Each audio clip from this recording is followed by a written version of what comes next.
Hola, ¿cómo están? Soy Ricardo Sevilla y esto es Vidas para leerlas. La obra de Jean Le Rond de Lambert se paseó alegre y desenfadadamente entre las ciencias y las humanidades, la filosofía y la literatura, el radicalismo ideológico y el conformismo político, el trabajo solitario en el gabinete y la envanecida vida social en los salones literarios de París.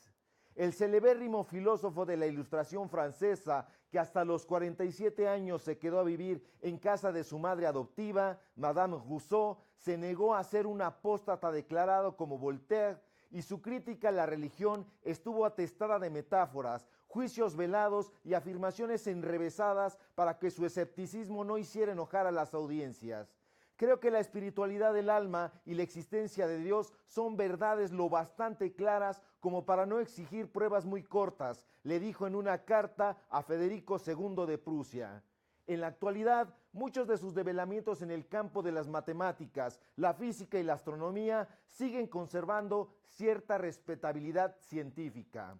De hecho, sus técnicas para resolver ecuaciones diferenciales y sus criterios para determinar la convergencia o divergencia de una serie de términos positivos continúan teniendo vigencia en el campo del análisis matemático.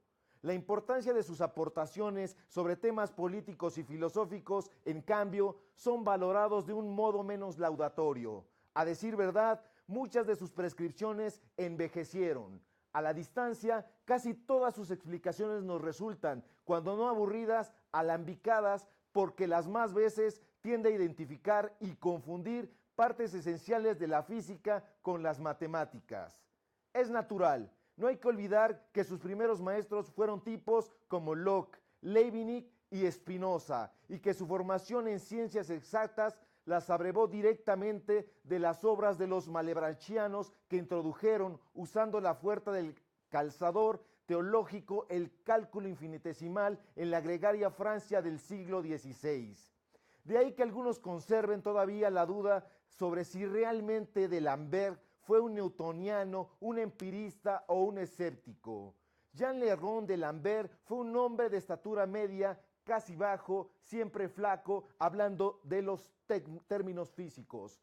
En un principio, este hombre se hizo llamar Dramberg, pero el mote no pegó y tuvo que utilizar el alias que más aborreció en la vida, Le Rond de D'Alembert, que fue el nombre de la iglesia donde fue abandonado por su madre, Claudine Guérin de Tencin, una salonista literaria con fama de cortesana pública, quien había sostenido unos apócrifos amoríos con el pícaro y mujeriego Louis Camus de Touchet, teniente general de la artillería en el ejército real, nada más ni nada menos que durante el reinado de Luis XIV, el Rey Sol.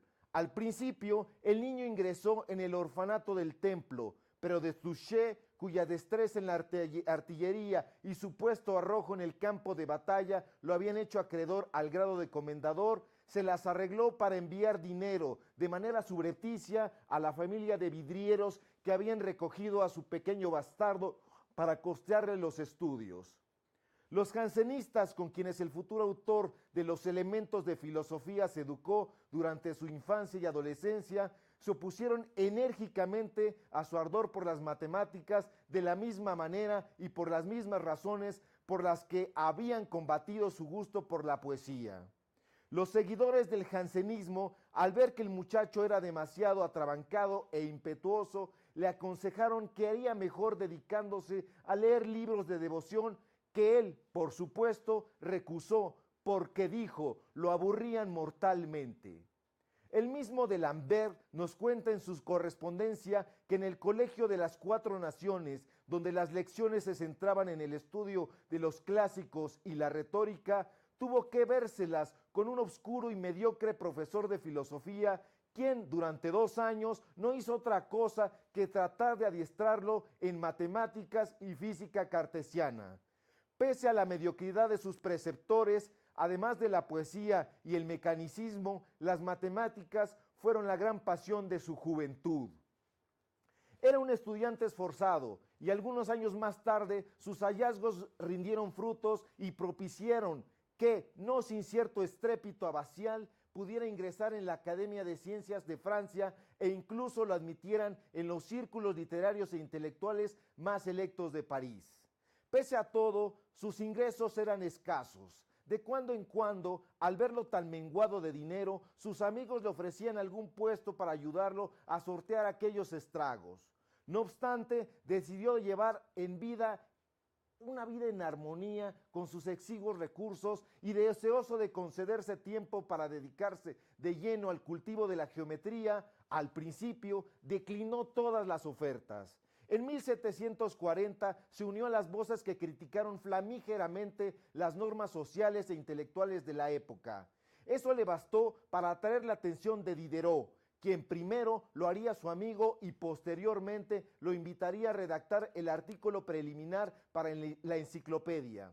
En vida, D'Alembert tuvo fama de persona amigable, generosa y benevolente. Algunos de sus seguidores incluso han llegado a decir que el tipo poseía la dignidad de un santo laico. Hubo otros que lo consideraban una suerte de santo, como Comte, por ejemplo, quien le encontró méritos suficientes para incluirlo en el calendario de su Catecismo Positivista, célebre libro. Aunque sus admiradores lo tienen como un campeón de la tolerancia religiosa y promotor infatigable de la causa de la justicia y la razón, muchas de sus cartas supuran odio hacia los clérigos. De hecho, cuando el padre de las ecuaciones diferenciales quiso colocarse la toga de juez neutral, especialmente en las querellas entre jesuitas y jansenistas, su imparcialidad fue bastante chabacana.